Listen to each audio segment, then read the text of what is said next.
Hey, maybe you are struggling, in soccer practices or games, you feel tired. Um, just let me say one thing. If you're always getting tired in games, it doesn't really mean that your stamina is low. It can mean that your running economy or the system of your running is messed up. Maybe you run too much. Maybe you don't know when to, save yourself, save that energy, and when to actually go for it 100%. That's a normal struggle. Also, when you're out of shape because you're not into the game, sort of. And but if you feel like you're um, struggling with stamina, you know it, and you want to train that ability, then don't go out and run for an hour. You can do that early in the off season, but don't do it in season and very close to the season. And if you're focusing on becoming stronger and more explosive, it's probably not a good idea. If you're only focusing on stamina building, then you can go, do marathon or whatever. But keep in mind that slow running over time will make you slower. It's just training. It's contradictory.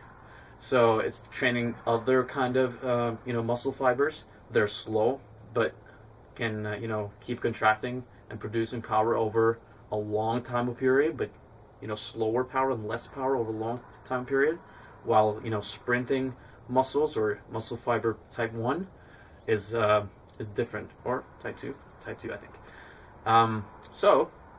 If you want to increase your stamina without getting slower, then focus on intervals. You can do 4 times 4, 4 minutes, and 4 minute jog, 4 minute sprint, or not sprint, but pretty fast, like 80 to 90%. Probably 80%. I don't think you'll be able to do 90% running for 4 minutes. Do that for 4 minutes, and you can do that 4 times. Okay, so 4 minute run, 4 minute break, like 4 minute jogging, slow jogging, and then 4 minute sprint. You can do that 4 times. Okay, you get it. There are all many kind of variations to it, but intervals are great. So you can do that to become more fit.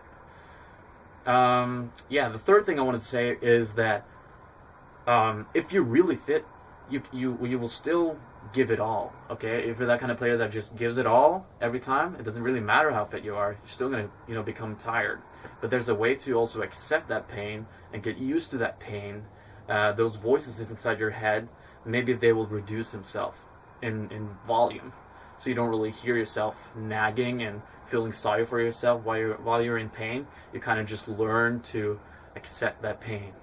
Okay, in the 90-minute period, or whenever in the game.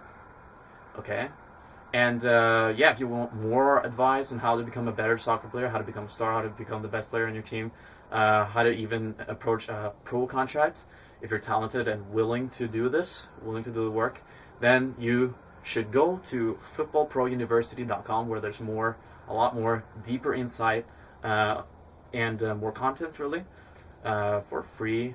And you can also become a client of me if you want. Um, Either way, go to Football Pro University, where I can help you more. Okay?